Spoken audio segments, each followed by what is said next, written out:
81 વર્ષના રક્ષા દવે. અને તમને લોકોને જોઈને વિશેષ પણ કોઈએ મારાથી ડરવું નહીં, કારણ કે હું ખાદીધારી છું, એટલે હું અહિંસક છું.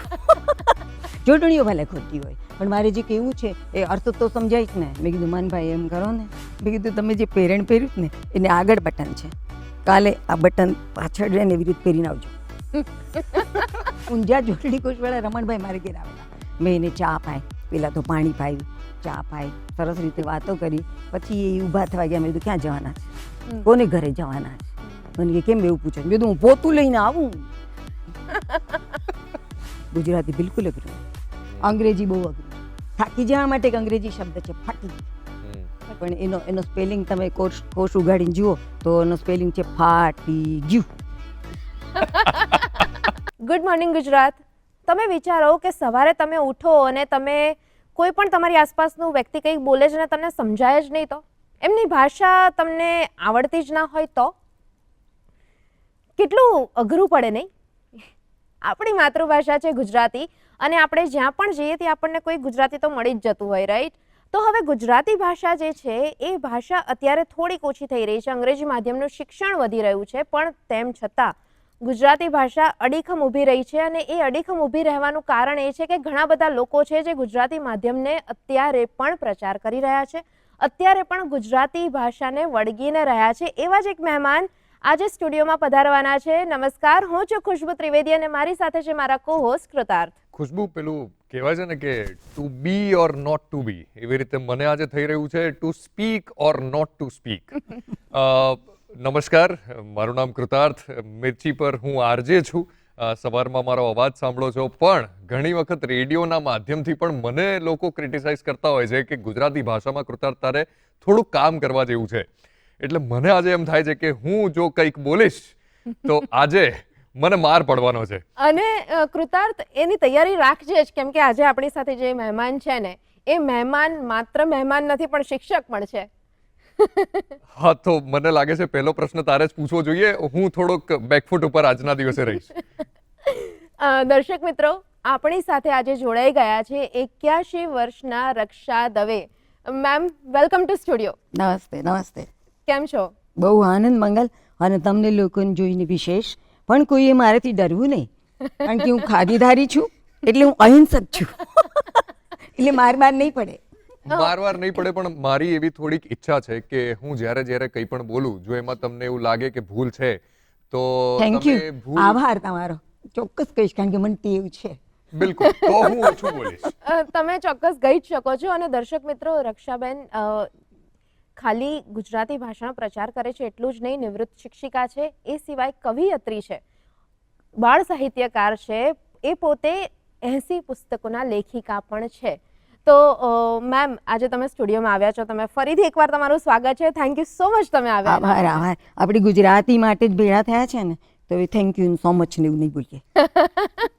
આભાર. આભાર એમ કહેજો. તો આપણે આજની વાતચીત શરૂ કરીએ. તો તમે યુટ્યુબ પર 822 વિડીયો અત્યાર સુધી બનાવ્યા છે. આપણે યુટ્યુબથી જ વાત શરૂ કરીએ, કેમ કે દર્શક મિત્રો તમે એમને યુટ્યુબમાં જોયા જ હશે. તો યુટ્યુબમાં તમે ગુજરાતી ભાષા શીખવાડતા હો છો, તો આ વિચાર તમને ક્યાંથી આવ્યો હતો? હું છે ને શિક્ષિકા તરીકે તો થોડાક વર્ષો જ હાઈસ્કૂલમાં હતી, પછી હું થ્રુ આઉટ પ્રોફેસર હતી, એટલે કોલેજમાં મને એવી ટેવ કે હું કંઈક ભણાવું ને એ પહેલાં મારા પીરિયડમાં હું એકાદ સુંદર મજાનું કંઈક ટાંકું, જેના દ્વારા હું છોકરાઓને, એટલે બધું છોકરાઓ કેમ કહે તો બધા મૂછુંવાળા મોટા હોય, એ બધા વિદ્યાર્થીઓને કંઈક જાણવા મળે, મૂલ્ય શિક્ષણનું કામ કરું, ગીતામાંથી કોઈક શ્લોક લખું કે એવું કંઈક કરવું. અને એને વિશે હું 5 મિનિટ બોલું, એનાથી વધારે ના બોલું, 5 મિનિટ બોલું. અને એટલા માટે બોલું કે મારી પડખેનો ક્લાસ હોય ને એમાં ઘોંઘાટ થતો હોય, એટલે આ બધા ઘેટા બકરાઓ અવાજ કરતા હોય. પછી એ 5 મિનિટ પછી આવી જાય એટલે શાંતિ થઈ જાય. તો આ કામ હું કરતી હોઉં ને બારી બારણા બંધ કરીને કરતી હોઉં, એ લક્ષણ એને સમજાવું સુંદર મજાનું જીવન વિશેનું, અને પછી 5 મિનિટ પછી બધું ખોલી નાખું. હવે આ મને આવી ટેવ કે ભણાવતા પહેલાં હું આટલું તો બોલું છે એમ. શિક્ષણ છૂટી ગયું, કારણ કે 62 વર્ષ અમારે વખતે થઈ ગયા. પહેલા અમારે, હું જ્યારે છૂટી થવાની હતી ત્યારે જ 62 વર્ષ કર્યા સરકારે, કે 62 વર્ષે આ લોકો છૂટા થશે, નહીં કે 60 બોલાય, નહીં કે 60.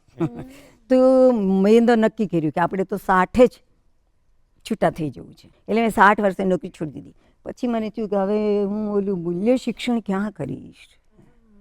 પ્રવચનો તો મને કેટલાય લોકો બોલવાનું કહેતા હોય, કોઈક ને કોઈક વિષય આપે કે એટલે હું બોલવા જાઉં, પણ આ હું ક્યાં કરીશ. એટલે મેં આ યુટ્યુબ શરૂ કરી. મેં કીધું ચલો આમાં બોલશું આપણે. બિલકુલ સાચી વાત છે. હવે મને એક બહુ જ મોટો ડાઉટ છે.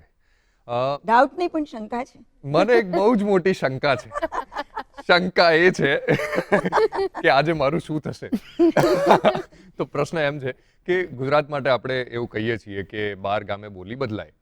હવે નરસિંહ મહેતાને જ્યારે તમે વાંચતા હોવ ત્યારે અલગ ગુજરાતીમાં લખાણ જોવા માટે મળે. તમે રમેશ પારેખને વાંચો તો અલગ ગુજરાતીમાં લખાણ જોવા માટે મળે. તો ખરું ગુજરાતી કયું હવે એ નક્કી કોણ કરે, અને તો પછી શીખવું કયું ગુજરાતી? આના પર જો તમે થોડીક વાત કરી શકો. બધા જ ગુજરાતી ખરા. મીરાનું ગુજરાતી પણ ખરું, નરસિંહનું ગુજરાતી પણ ખરું. એ સમયે એમ હતું, આ સમયે હવે આમ છે. પણ વ્યાકરણ ખોટું ન ચાલે. 12 ગામે બોલી બદલાય પણ વ્યાકરણ તો સચવાવું જોઈએ ને. વ્યાકરણ ન સચવાય તો એ ખોટું. હું તમને દાખલો આપું. જી જી. કદાચ તમે સાંભળ્યો હશે અને મારી યુટ્યુબ બધા જુએ છે એટલે એમાં તો મેં એ દાખલો આપેલો જ છે કે અમારા ભાવનગરમાં એક બહુ મોટું વ્યક્તિત્વ થઈ ગયું. એનું નામ માનભાઈ ભટ્ટ.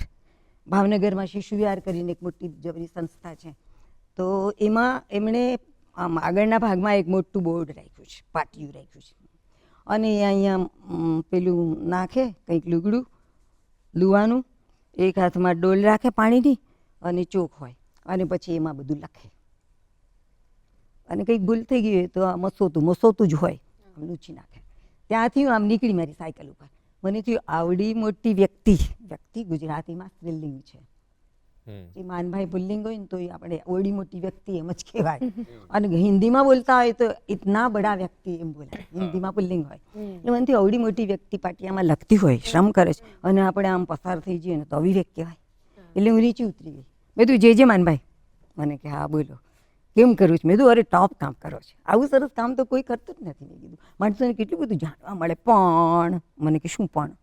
મેં કીધું આમાં જોડણીઓ બહુ ખોટી છે. એટલે આ મારી સામે જોઈ રહ્યા. પછી બીજી વખત એનો વારો હતો, એમણે વાર કર્યો.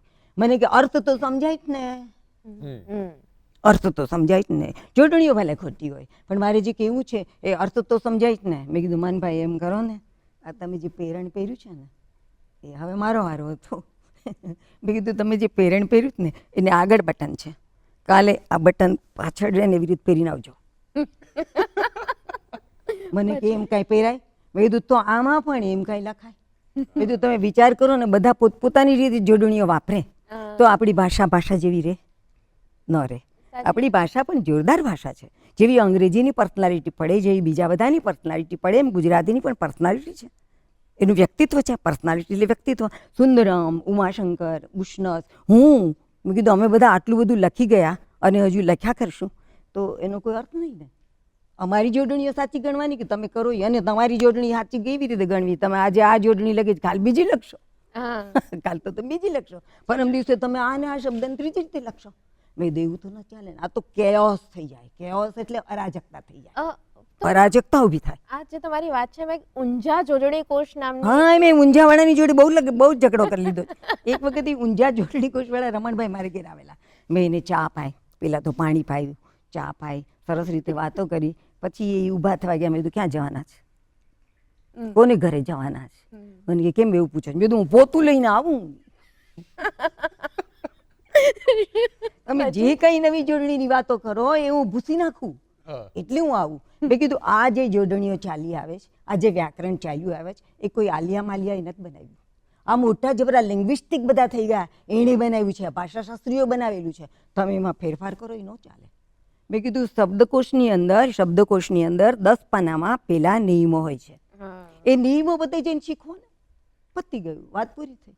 નિયમો પ્રમાણે લખો તો ખોટું ન થાય. જો આપણે એક નિયમ છે, રસ્તામાં જતા હોઈએ ત્યારે આપણે ડાબે જ જવાય, બધા જ ડાબે જ જતા હોય તો કંઈ અકસ્માત ન થાય. પણ કોઈક જમણે જાય તો અકસ્માત થઈ જાય. એટલે મેં કીધું તમે આ જમણેરું ડાબેરું ઊભું કર્યું છે, આ બંધ કરો. મેં કીધું કેટલા વર્ષ તમને? એટલે એ વર્ષ બોલ્યા. મેં કીધું તો ભગવાનનું નામ લો ને. મેં કીધું આ જોડલી બગડાનું કામ શું કામ કરો છો? ભગવાનનું નામ લો. જે જોડણીઓ ચાલી આવે છે એ સ્થિર થઈ ગયેલી છે, એને એના નિયમો છે, એ પ્રમાણે જ કામ થવું જોઈએ, નહીંતર અરાજકતા વ્યાપે અને એનું પાપ તમને લાગે. એટલે ભાષા પણ એવી જ બિચારા ચાલે કે મૂંગા મૂંગા ચાલે ગયા. એટલે ભાષા બોલતા પણ વ્યાકરણનું આટલું બધું ધ્યાન રાખવું પડે. હવે ઊંઝા જોડણી કોશની જે વાત કરી ને કૃતાર્થ, એની અંદર એવું છે કે બધી જ કદાચ દીર્ઘઈ છે અને રસ્વ બધામાં રસ્વ ઉચ્ચ છે અથવા તો દીર્ઘ ઉચ્ચ છે, કોઈ પણ એક જ છે. એટલે જેમ કે દિન અને દિન બંને સેમ જ છે.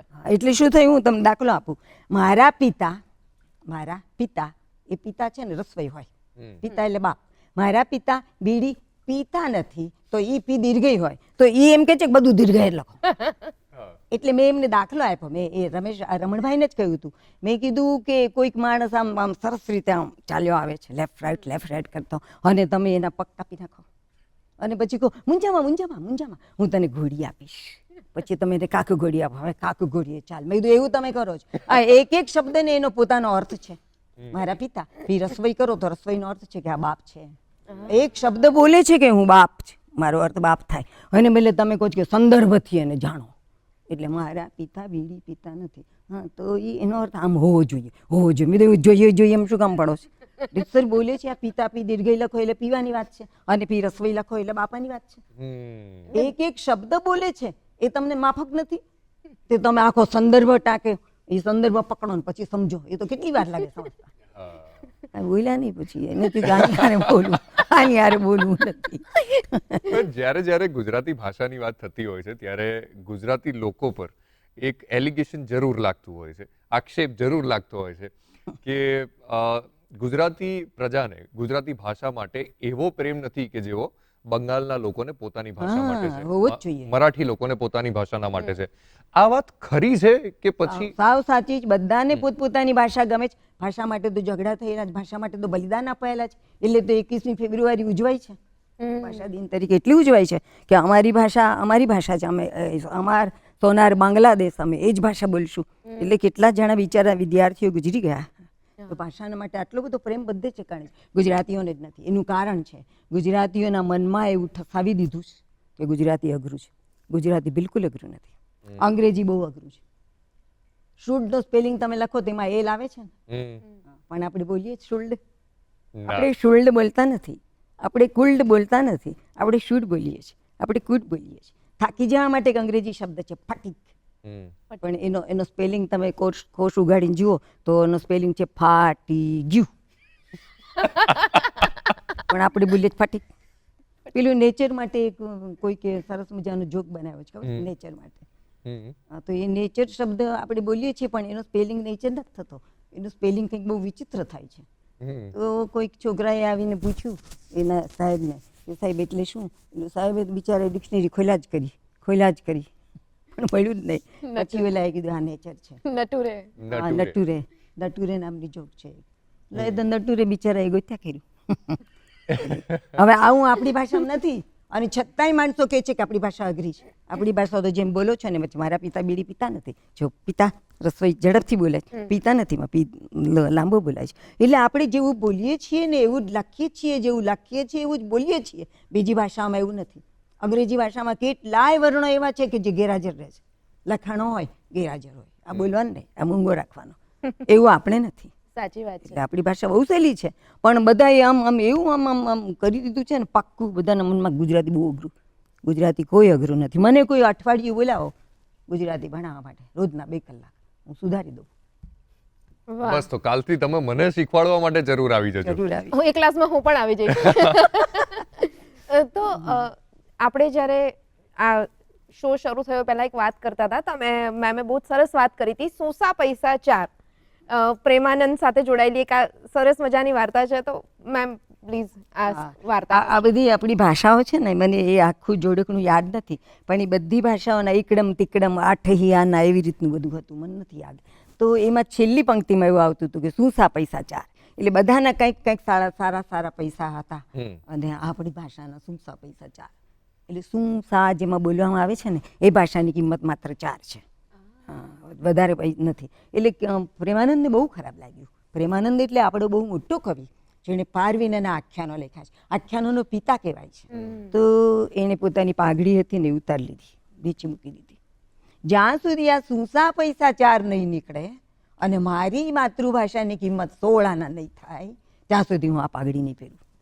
ક્યા વાત છે. અને એણે ના પહેરી પાઘડી, એટલા બધા આખ્યાનો લખ્યા ને અત્યારે તો પ્રેમાનંદ એટલે પ્રેમાનંદ કહેવાય છે. 16 આના કિંમત થઈ ગઈ છે.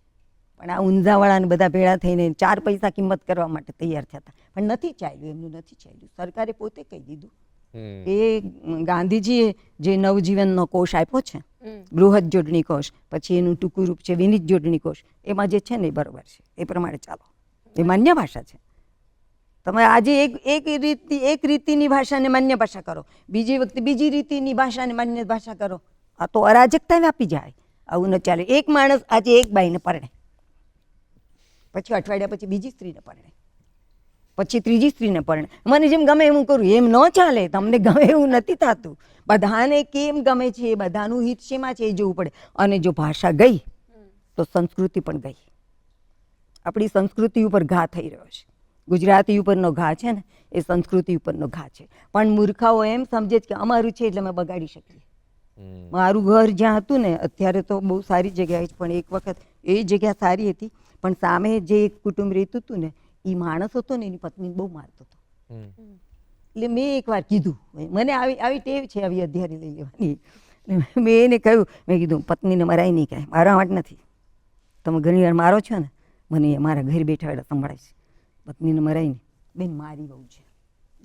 મને મૂંગી કરી દીધી કે મારી વહુ છે એટલે મારી વહુ છે એટલે હું મારું તેને મારી નાખું, એમ એવું ચાલે કંઈ? એમ આ બધાને થયું છે કે આપણી ભાષા છે તે બગડી જાય તો વાંધો નહીં, એમાં કંઈ વાંધો નહીં. હમણાં અહીંયા લખવું હોય ને કે બીડી નથી પીવાની, ધૂમ્રપાન નહીં કરવાનું, તો આપણે દૂ દીર્ઘ લખીએ ને દીર્ઘ લખીએ ને મ્ર કેમ લખીએ એ ખબર નહીં. આપણી ભાષા છે, ગમે તેમ લખાય. પણ જો અંગ્રેજીમાં લખવું હોય ને નો સ્મોકિંગ, તો એ લોકો બીજાને પૂછશે ભણેલા માણસને કે સ્મોકિંગનું સ્પેલિંગ કોને, નહીંતર અમારેથી સ્માકિંગ લખાઈ જશે. કોઈ નહીં મળે ને તો ડિક્શનરી ખોલીને જોશે. કેમ? બીજાની ભાષા છે ને એટલે. અરે એલા બીજાની ભાષા ખરાબ લખો તો વાંધો નહીં, આપણી ભાષા સારી લખો, એમ રાખો. ઘરના છોકરા ઘંટી ચાટે, એવું ચાલે કઈ? પાડોશીના આટો. બરાબર છે. તમે આજે ભાષા અને સંસ્કૃતિની વાત કરી કે જો ભાષા ખરાબ થશે તો સંસ્કૃતિ પણ ખરાબ થશે. મારી ઈચ્છા છે કે એના ઉપર થોડુંક આપણે લાંબી વાતચીત કરીએ, કારણ કે આ બાબત સમજાવવી એ ખૂબ જરૂરી છે અને મને એવું લાગે છે કે આ બાબત અઘરી પણ છે સમજવી. તો એના ઉપર થોડુંક વિસ્તૃત. આપણી સંસ્કૃતિ વિશેની જે કંઈ વાત હશે ને એ આપણી ભાષામાં લખીએ છે ને. હવે જો આપણી ભાષાની આપણને ખબર ના હોય તો આપણને સંસ્કૃતિની ખબર નહીં પડે, નહીં પડે ને. તો પછી ભાષા અને સંસ્કૃતિ બધું જોડાયેલું જ, બધી વસ્તુ જોડાયેલી જ. ભાષા દ્વારા રજૂ થતી બધી જ વસ્તુ જો ભાષા ખોવાઈ જાય તો એ વસ્તુ ખોવાઈ જાય. અપરિગ્રહ શબ્દ છે. અપરિગ્રહ એટલે જરૂરનું હોય ને એટલું જ રાખવું, બીજું ના રાખવું. હું માનો કે આજે મરી ગઈ હોઉં અને મારો કબાટ ખોલીને જુઓ તેમાંથી 4 સાડલા જ નીકળે. આનું નામ અપરિગ્રહ કહેવાય. જરૂર વગરનું નહીં નાખો, આખી અભરાઈ ભરીને પાડવીના સાડલા શું કામ રાખો છો? અપરિગ્રહ. હવે આ અપરિગ્રહ એટલે શું એ એને ખબર ન પડે. અપ પછી રી રસ્વ પછી ગ્રહ અને પછી હ. અપરિગ્રહ શબ્દની એને ખબર જ ના હોય. અપરિગ્રહ મોટો શબ્દ છે, તો આપણે એને અપરિગ્રહ રાખવો. બેન ખાવામાં અપરિગ્રહ રખાય, પહેરવામાં અપરિગ્રહ રખાય. બહુ ચકની જેમ જોયા કરશે કારણ કે એનો અપરિગ્રહ એટલે શું એ ખબર નથી. સાચી વાત છે. તો ભાષાની તો ખબર હોવી જ જોઈએ. સાચી વાત છે. તો જે દર્શક મિત્રો, અપરિગ્રહ એટલે મિનિમલિઝમ. જેટલી જરૂર હોય એટલું જ રાખો. આજની ભાષામાં મિનિમલિસ્ટિકનો અત્યારે જે અપ્રોચ ચાલી રહ્યો છે, આખો જે એક વંટોળ ઉઠ્યો છે, એટલે અપરિગ્રહ. કેટલો સરસ શબ્દ છે. અને એ શબ્દ તો આપણે સંસ્કૃતમાંથી આવ્યો છે. આપણી ભાષા છે ને એ મુફલિસ ભાષા નથી, એ સંસ્કૃતની દીકરીની દીકરી છે. અચ્છા. એટલે સંસ્કૃતમાંથી આવેલા આ બધા શબ્દો છે. શબ્દો પર આપણે વાત કરી જ રહ્યા છે તો એવા ઘણા શબ્દો હશે કે જે હવે કદાચ વિલુપ્ત થતા જાય છે. તો એ શબ્દને ક્યાં આપણે પકડીને બેઠા છીએ? હા, એવા કયા કયા શબ્દો? એવા ઘણા શબ્દો છે. જેમ કે શું તમને કહો, જે વિલુપ્ત જ થઈ ગયા છે મને કઈ રીતે યાદ આવે? આપણે ઘણા બધા ગાડલા ને એવું બધું હોય આપણા ઘરમાં, તો મહેમાન આવે ત્યારે કાઢીએ. એ પેલા તો બધા શેમાક પડ્યા હોય ને એ પેટીને ડામોચિયો કહેવાય. હા, ડામોચિયો શબ્દ નીકળી ગયો છે. તો કાંઈ નહીં, તમને ડામોચિયો શબ્દ આવડવો જ જોઈએ એવું કોને કીધું? એવું કહેતા, પણ તમે જે બોલો છો ને એ તો સાચું બોલો. સાચી વાત છે. જેમ કે નહીં શબ્દ છે ને, નહીં તો હી દીર્ઘઈ હોય ને તો માથે અનુસ્વાર હોય, હમ. અને હી રસવઈ કરો ને તો માથે અનુસ્વાર ના હોય. હમ. હવે તમે ઘણીવાર નહીં લખો, દીર્ઘઈ લખો અને અનુસ્વાર ન કરો, ને નહીં લખો અને અનુસ્વાર કરો, ને હી રસવઈ કરો અને અનુસ્વાર કરો, ને આવું ચાલે કે તમને ગમે એમ ન અરે એટલે સુધી ન ચાલે કે તમે એક પાનું લખો છો, રાત્રિ શબ્દ છે તો રાત્રિ દીર્ઘઈ પણ લખાય, રાત્રિ રસવઈ પણ લખાય, એટલે એમાં કંઈ ખોટું જ ન પડે, બે સાચું. તો તમે એક વખત ત્રિ રસવઈ લખો ને એક વખત ત્રિ દીર્ઘઈ લખો, એ ન ચાલે. બે સાચા હોવા છતાંય ન ચાલે. તમે જે લખો છો તમારા લખાણમાં તમારે રાત્રિ રસોઈ પસંદ કર્યું, બસ તો બધે રસોઈ જ લખો. દીર્ઘઈ પસંદ કર્યું, બસ તો બધે દીર્ઘઈ જ લખો. એટલે જે બે સાચું હોવા છતાંય, જુઓ માઇન્ડવેલ, હું શું કહું છું, બે સાચું હોવા છતાંય આ નિયમ છે. એક પસંદ કરીને એ પ્રમાણે જ ચાલુ રાખો, નહીંતર એ ત્યાં અરાજકતા ઊભી થાય. અરાજકતા તો ચાલે જ નહીં ને, રાજા જ ન હોય તો કેમ ચાલે? જેવી રીતે તમે પેલા ભાઈને કહ્યું હતું કે તમે આજે શર્ટ પહેર્યો છે, કાલ પહેરો. એ કાલે ઊંધો પહેરીને આવશો તો ચાલશે? બિલકુલ એવી જ વાત છે. તો મિત્રો, આજે ગુજરાતી ભાષાનો ક્લાસ ચાલી રહ્યો છે, જે ક્લાસરૂમ છે, એમાં આપણે નાનકડો વિરામ લઈએ અને ક્લાસ નહીં, ગુજરાતી વર્ગ. વર્ગ અથવા તો તાસ, અચ્છા, અથવા તો તાસ. તાસ. પીરિયડ અચ્છા, એક પીરિયડ નવો વળી શબ્દ. પાછું એની જેવું જ થયું. ને એને હું એને મતલબ કહી રહી છું. હા, બસ તો એક નવો શબ્દ મને શીખવા માટે મળ્યો છે. એવી જ રીતે બ્રેક ને પેલે પાર ઘણા બધા બીજા શબ્દો અને ઘણી બધી વાર્તાઓ આપણે સાંભળવાના છીએ. તો મળીએ બ્રેક ને પેલે પાર.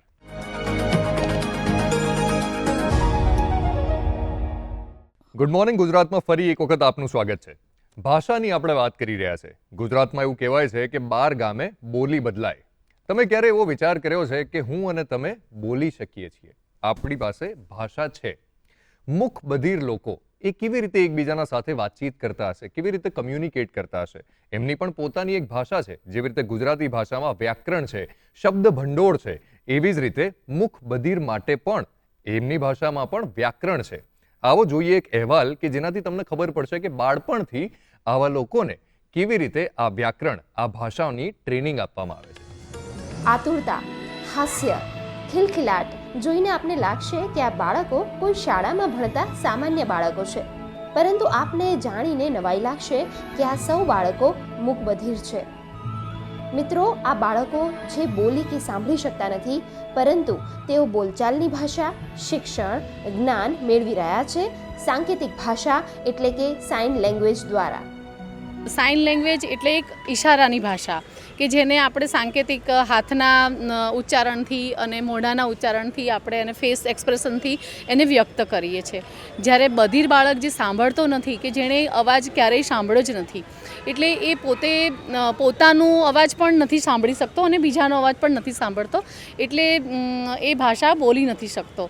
જે બાળક જન્મથી જ અવાજ નથી સાંભળતો, એ બોલતો નથી, એના કારણે એ પોતાની સાઇન લેંગ્વેજ, એટલે એ સાઇન લેંગ્વેજ છે એ એની મધર ટંગ છે, એટલે મધર ટંગમાં જ એને વ્યક્ત કરવું હોય, એટલે જે સામાન્ય લોકો છે, સામાન્ય લોકોને આ ભાષા સમજવા માટે એ લોકોને ખબર નથી હોતી કે જે સાઇન લેંગ્વેજ શું છે. એટલે આ સાઇન લેંગ્વેજ એ પોતે હાથના ફિંગર સ્પેલિંગ અને જેસ્ચર એટલે કે કોઈ પણ સાંકેતિક ઈશારો કરીને એ ભાષા સામેના વ્યક્તિને વ્યક્ત કરે છે, એની જે પણ બોલવાનું અથવા જે કહેવાનું છે એ સમજાવવા માટે. બરાબર, નોર્મલ બાળક છે, બરાબર, એ જ્યારે આપણે પ્રી સ્કૂલમાં મૂકીએ છીએ, બરાબર, ત્યારે એને આ મમ્મી છે કે આ પપ્પા છે કે આ દાદા છે એ આપણે શીખવાડવું નથી પડતું, બિકોઝ આપણા ઘરના વાતાવરણમાંથી એ બધું શીખીને આવે છે. જ્યારે આ બાળક સ્કૂલમાં આવે છે at the age of 5 or 6 or 7, બરાબર, ત્યારે પૂરું બ્લેન્ક સ્લેટ હોય છે, બરાબર. એટલે સૌથી પહેલો ડિફરન્સ જે કહીએ 6 વર્ષનો કે 7 વર્ષનો ભાષાનો ડિફરન્સ ત્યાં પડે છે. આ બાળકોનો સામાજિક વિકાસ થાય, તેઓ શિક્ષણ પ્રાપ્ત કરી શકે તે માટે ખાસ શાળાઓ બનાવવામાં આવી છે કે જ્યાં શિક્ષકો ચોક્કસ પ્રકારના હાથના ઇશારાઓ, ચહેરાના હાવભાવ દ્વારા બાળકોને સાઇન લેંગ્વેજ થકી શિક્ષણ આપી રહ્યા છે. સૌથી પહેલાં એને પોતાના નામનું અને પોતાનો અવાજ જ એને નથી ખબર, એ જ અમે પહેલાં એને શીખવાડીએ છીએ. એટલે આરસી રાખવામાં આવે, એમાં ટીચર્સનો ફેસ અને બાળકનો ફેસ સામે હોય, અને એ રીતે અમે જેસ્ચર કરેલી લિપ રીડિંગ દ્વારા પણ બાળક એ બોલવાનું પ્રયાસ કરે છે. બાળક પોતાની ભાષા વ્યક્ત કરવા માટે પાણી પીવું છે તો આમ ઇશારો કરશે, ભૂખ લાગી છે, એટલે એ નોર્મલ જે સાઇન છે એને અમે ભાષામાં એ લોકોની ભાષામાં ઢાળી અને એ લોકોને સમજાવવાની કોશિશ કરીએ છીએ. પરંતુ જુદા જુદા દેશ, પ્રદેશ, રાજ્યોમાં કેટલીક વાર આ પ્રકારની સાઇન લેંગ્વેજ બદલાતી જોવા મળે છે. જેથી બધિર વ્યક્તિઓને મુશ્કેલી પડી શકે છે. આ સમસ્યાને નિવારવા ભારત સરકાર આ દિશામાં કાર્ય કરી રહી છે અને સમગ્ર દેશમાં નિશ્ચિત સાઇન લેંગ્વેજનો વિકાસ થાય તે માટે પ્રયત્નો થઈ રહ્યા છે. ગુજરાતની અંદર જ મહેસાણાની ભાષા અલગ હોય, સૌરાષ્ટ્રની ભાષા અલગ હોય છે. એવી જ રીતે આ લોકોની ઓલમોસ્ટ તો બધું સિમ્યુલર જ હોય છે, પણ ઘણી વખત જે બોલવાનું લિપ રીડિંગ જે હોય છે એનો લઢણ અલગ પડતું હોય છે, એના કારણે થોડું ડિસ્ક્રિમિનેશન થાય છે. પણ હવે ભારત સરકારે આ અભિયાન ચલાવ્યું છે કે હવે ISL એટલે ઇન્ડિયન સાઇન લેંગ્વેજને એકજૂટ એટલા માટે કરે કે આખા ભારતના બધા બધિર વ્યક્તિઓ એક જ જગ્યાએ મતલબ જ્યાં પણ જાય, ઇન્ટર પ્રાંતમાં જાય, ગમે ત્યાં જાય તો એની જે સાઇન છે એ એક જ હોવી જોઈએ, જેના કારણે એ લોકોને કોમ્યુનિકેશન કરવામાં તકલીફ ના પડે.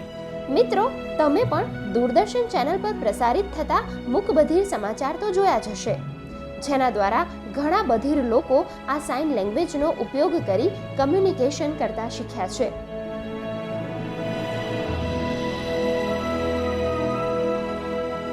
આ મૂકબધિર વ્યક્તિઓના જીવનનો મુખ્ય આધાર છે સાંકેતિક ભાષા. આથી આપણી આસપાસ રહેતા આ વ્યક્તિઓને મદદરૂપ થઈ શકવા આપણે પણ આ પ્રકારની સાંકેતિક ભાષા કેટલાક અંશે શીખવી ખૂબ જરૂરી છે અને તે માટે સમાજમાં જાગૃતિ આવે તે પણ ખૂબ મહત્વનું છે.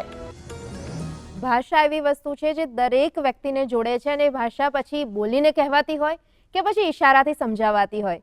તો ચાલો વાતોનો દોર આગળ વધારીએ ગુજરાતી ભાષા સાથે.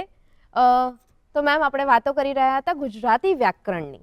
તો ગુજરાતી વ્યાકરણના એવા કયા બહુ જ સાદા નિયમો છે એ તમે દર્શક મિત્રો સાથે વાત કરી શકો તો? નિયમો તો ઘણાય છે, પણ સાવ સાદા નિયમો તમને હું કહું, કારણ કે ભાષા આપણી છે અને હું એને બચાવવા નીકળી છું. એક સરસ મજાની વાત કહું કે જે વિશ્વ માતૃભાષા દિવસ ઉજવાય છે ને 21 ફેબ્રુઆરી, એ મારો જન્મદિવસ છે. તો મારો જન્મદિવસ તો 80 વર્ષ પહેલા નક્કી થયેલો હતો. આ તો હમણાંની વાત છે, પણ હું ત્યારે બહુ ખુશ થઈ. મેં દોરે વાહ, અને ભાષા દિવસ આપણને મળે છે. તો એ દિવસ એ જ્યારથી નક્કી થયો ને ત્યારથી એક પણ 21મી ફેબ્રુઆરી એવી નથી કે જ્યારે મારે ભાષણ કરવા જવાનું ન હોય. એટલે હું જાઉં જ. અને હું જ્યારે જાઉં ત્યારે પીરિયડ શરૂ કરતા પહેલા હું એક 3 પંક્તિનું ગીત ગાઉં. તમને સંભળાવું? બિલકુલ. પછી જ આ વાતો કહું, કારણ કે હવે મારે નિયમો કહેવાના છે, એટલે મારો તાસ શરૂ થાય છે. જય મા માતૃભાષા માતૃભૂમિ, પેલી આપણી માં, પછી માતૃભાષા, પછી માતૃભૂમિ. જય મા માતૃભાષા માતૃભૂમિ, તાવ ચરણ કમલ રૌચુમી. ચરણ કમળની વંદના કેવી રીતે કરાય એની માટે ભાગવતમાં ભગવાને પોતે નિયમ કર્યો છે. ભગવાને પોતે આખું ભાગવત છે ને એ વ્યાસજીએ લખ્યું છે, અને પછી વ્યાસજીના દીકરા શુકદેવજી બધું કહી રહ્યા છે. પણ 11મો અધ્યાય એવો છે કે જેમાં ભગવાન બોલ્યા છે. ભગવાનનો અવાજ આટલો મોડો ત્યાં સાંભળવા મળે છે, અને ત્યાં એમણે કહ્યું છે કે મને ચરણ કમલે વંદન કરવા હોય ને તો આવી રીતે કરવાના. આમ આપણો આ જમણો હાથ છે ને એનાથી એમના જમણા ચરણ અડવાનું, ડાવા હાથથી એમના ડાવા ચરણ અડવાનું. પછી આ હાથ ઊંચો રાખો કે આ હાથ ઊંચો રાખો એને માટે કોઈ નિયમ નથી, ગમે એમ, પણ આમ અડવાનું. આમ અડવાથી શું થાય? સર્કિટ ચાલુ થાય. ભગવાનના બધા જ તેજની જોડે આપણે જોડાઈ જઈએ, આમ પગે લાગવું, એવું એમણે કહેલું છે. પરસ્પર બાહુભ્યામ એમ કહ્યું છે. આમ પરસ્પર એટલે આ જમણા હારે જમણો, ડાવા ડાવા. પછી ભગવાન આમ ઊભા હોય વાંસળી વગાડતા, તો આમ ન કરાય, તો પાછું ઊંધું થઈ જાય, તો આમ કરાય. તો એટલે મને એમ થયું કે ભાષાની વાત કરતી વખતે પણ એના ચરણ કમળને ચૂમવા જોઈએ. કોના? માના, માતૃભાષાના અને માતૃભૂમિના. જય મા માતૃભાષા માતૃભૂમિ, તાવ ચરણ કમલ રૌચુમી, તાવ ચરણ કમલ રૌચુમી.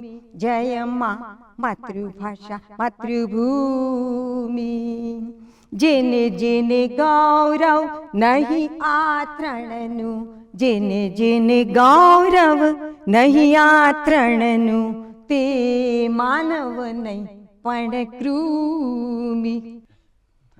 આ જોયો કીડો ચાલે છે, કીડો આમ ચાલે. જેને જેને માતૃભાષા વિશે ગૌરવ નથી એ માનવ નથી પણ એ કીડો છે. અને એટલા માટે આપણે ગુજરાતી ભાષાનું ગૌરવ જાળવવું પડશે, એને સાજી કરવી પડશે, પાછી ઉઠાડવી પડશે. તો એની માટેના 2-3 સાદા નિયમો તમે મારી પાસે માંગ્યા છે તો હું કહું. એક તો અનુસ્વાર, અને બીજું રસ્વઈ દીર્ઘઈ, અને ત્રીજું આવે વિરામ ચિહ્નો. આવી રીતે ભૂલો થાય છે, એટલે કે અનુસ્વારમાં સૌથી વધારે ભૂલો થાય છે એટલે મેં એનું નામ પહેલાં લખ્યું. રસ્વઈ દીર્ઘઈમાં થોડી ઓછી ભૂલો થાય છે એટલે મેં વચલું નામ લીધું. અને વિરામ ચિહ્નો મૂકવા જોઈએ એ જ કોઈને ખબર નથી, એની ખબર જ નથી, એટલે ભૂલ થવાની વાત જ નથી આવતી. એટલે આપણે એની વાત પછી કરશું અથવા તો નહીં કરીએ. સૌથી પહેલી વાત આપણે અનુસ્વારની કરશું. હવે એ વાત કરતી વખતે મને જરાક કંટાળો આવે છે પણ હું નહીં દેખાડું. કારણ શું છે કે બધે ઠેકાણે મારે આ વાત કીધા જ કરવી પડે છે અને બધા માગે છે પાછા. ઘણીવાર ઇન્ટરવ્યુમાં હું અમુક વાત ન કહું તો પછી હું એ કહું એટલા માટે ઇન્ટરવ્યૂ લેનાર માણસ બોલે ઓલું પેલું શું હતું બેન તમારું કરીને. એટલે મને થયું કે એ તો ખાઈ જ દેવું. તો એક નિયમ છે એવો, કૂવામાં પાણી છે તો આ માં એટલે અંદર, અંદરના અર્થમાં જ્યારે માં વપરાય ને ત્યારે માથે અનુસ્વાર મૂકવાનું. પણ મારી માં એ માં હોય ને તો અનુસ્વાર નહીં મૂકવાનું. પણ હિન્દીમાં પાછું માં હોય ને તો એની ઉપર આમ અર્ધચંદ્રાકાર કરીને પછી અનુસ્વાર મુકાય છે. તમે 2 ભાષા એક સાથે શીખો ને તો બહુ સહેલી પડે. તો આ એક અનુસ્વારની મેં વાત કરી. બીજી અનુસ્વારની વાત કરું. આગળ જતાં નદી આવી, આગળ જતાં નદી આવી, બોલતાં બોલતાં હું તો થાકી ગઈ. તો આ બધા જે છે ને આગળ જતાં નદી આવી એ ક્રિયા વિશેષણ પણ છે અને એક કૃદંત પણ છે. દોડતાં દોડતાં ઘોડો પડી ગયો. તો આ કૃદંત જ્યારે વપરાય અને આવી રીતે જ્યારે ક્રિયા વિશેષણ વપરાય ત્યારે અનુસ્વાર કરવાનો. તો કેટલું સહેલું છે. હવે આગળ જતાં નદી આવી એમ નહીં કહેવાનું, પણ આગળ જતાં નદી આવી, દોડતાં દોડતાં ઘોડો પડી ગયો. તમારે દોડતો વાપરવું છે આ તો કાંઈ વાંધો જ નથી, દોડતો દોડતો ઘોડો પડી ગયો. પણ દોડતા દોડતા એમ લખવું છે તો માથે મેં અનુસ્વાર મૂકવું પડશે. દોડતાં દોડતાં ઘોડો પડી ગયો. તો કેટલી સાવ સહેલી વાત થઈ ગઈ ને. હવે બીજી વાત કહું. પુલ્લિંગમાં અનુસ્વાર ન આવે, સ્ત્રીલિંગમાં અનુસ્વાર આવે, નપુંસકમાં અનુસ્વાર આવે. હવે તમે કહેશો કે બેન એ તો માણસો ચાલ્યા જતા હોય તો અમે કહી દઈએ કે આ પુલ્લિંગ છે, આ સ્ત્રીલિંગ છે, આ નપુંસક છે. આ પુલ્લિંગ છે, આપણે સ્ત્રીલિંગ છીએ, આ નપુંસક છે. પણ આવું હોય સાવ જેમાં જીવ નથી એની વિશે કેમ ખબર પડે કે આ પુલ્લિંગ છે કે નપુંસક છે કે સ્ત્રીલિંગ છે? એ ખબર પડે તો અમે અનુસ્વાર વાપરીએ, ના વાપરીએ એવું કરીએ. પણ ખબર કેમ પડે? હા, તો એનો એક નિયમ છે. કેવો શબ્દ પૂછવાનો, કેવી પ્રશ્ન પૂછવાનો, કેવું પ્રશ્ન પૂછવાનો. આ ખુરશી કેવો છે? શોભ્યું? ન શોભ્યું. આ ખુરશી કેવું છે? ન શોભ્યું. આ ખુરશી કેવી છે? બરોબર છે. એટલે આપણે સાવ સાચું જ બોલીએ છીએ જુઓ, અને એ બધું એ ભૂલી જવા માંગીએ છીએ. આ ખુરશી કેવી છે કે એવી પ્રશ્ન પૂછ્યો અને બરોબર લાગુ પડ્યું ને એનો અર્થ એમ કે આ ખુરશીને તમારે સ્ત્રીલિંગ તરીકે પ્રયોજવાની. બરોબર. પછી આ ટેબલ કેવો છે? નહીં, ટેબલ કેવું છે? હા, તો પછી માથે કેવું ની ઉપર અનુસ્વાર આવે કારણ કે નપુંસક છે. એક કેટલી વાત સમજ પડી ગઈ કે કેવો કેવી કેવુંથી આ બધાને વિશેની ખબર પડે. આ લાઇટ કેવો છે ન ચાલે બેન, લાઇટ કેવી છે એ કોઈ એકની લિંગ બોલાવવા માંડી, આપણને કહેવા માંડી કે હું આમ છું, હું સ્ત્રીલિંગ છું, પુલ્લિંગ છું, નપુંસક છું. હવે બીજી વાત કરું. આપણે જ્યાંથી વાત શરૂ કરી હતી પુલ્લિંગ સ્ત્રીલિંગ નપુંસકમાં અનુસ્વાર આવે તો પ્રશ્ન એ ઊભો થયો કે આ લોકો કે જેમાં જીવ નથી એમાં કેમ અમને બેન ખબર પડે પુલ્લિંગ કોણ છે સ્ત્રીલિંગ કોણ છે? એનું મેં તમને વાત કહી દીધી. હવે મૂળમાં વાત ઉપર આવીએ. પુલ્લિંગમાં અનુસ્વાર ન આવે, સ્ત્રીલિંગમાં અનુસ્વાર આવે, નપુંસકમાં અનુસ્વાર આવે. રામ જંગલમાં ગયા, માથે અનુસ્વાર ન આવે. સીતા વનમાં ગયા, અનુસ્વાર આવે. અમારે ત્યાં એક બહુ મોટા માણસ થઈ ગયા, એનું નામ જયેન્દ્રભાઈ ત્રિવેદી. અમારી મહિલા કોલેજ SNDTની હતી ને એના પ્રિન્સિપાલ હતા. તો મારે ઘરે બેસવા આવવું છે એમને. તો કોણ જાણે એકવાર આવ્યા હશે, હું ઘરે નહોતી એટલે ચિઠ્ઠી મૂકીને ગયા. અમે બંને આવ્યા હતા પણ તમે નહોતા. એટલે મેં એમને જઈને પૂછ્યું, મેં કીધું તમે અમે લખ્યું છે અમે બંને આવ્યા હતા સાહેબ, સોરી હો તમે બંને એટલે તમે ને તમારા મિસિસ બે આવ્યા હતા? મને કે ના ના હું અને પરમાર સાહેબ આવ્યા હતા. મેં કીધું તો આમાં અનુસ્વાર ન હોય. તો આમાં અનુસ્વાર ન હોય. એટલે બે પુરુષો હોય તો અનુસ્વાર ન આવે, એક સ્ત્રી અને એક પુરુષ હોય તો અનુસ્વાર અનુસ્વાર આવે. બે સ્ત્રી ને બે પુરુષ હોય તોય આવે. અચ્છા. એટલે તમને એમ થશે કે પુલ્લિંગ હોય તો ન આવે, સ્ત્રીલિંગ હોય તો આવે, તો પુલ્લિંગ ને સ્ત્રીલિંગ હોય તો આવે. આનો ચેપ આને લાગે. હવે સસલું પણ જંગલમાં ગયું, સસલું ગયું જો અનુસ્વાર આવે. પણ રામ અને સસલું હા ગયા, એક પુલ્લિંગ છે ને એક નપુંસક છે, બે છે, અનુસ્વાર આવે. પણ હવે તકલીફ એ છે કે પુલ્લિંગમાં અનુસ્વાર ન આવે ને સ્ત્રીલિંગમાં અનુસ્વાર આવે ને, એ તો અમે સમજી ગયા.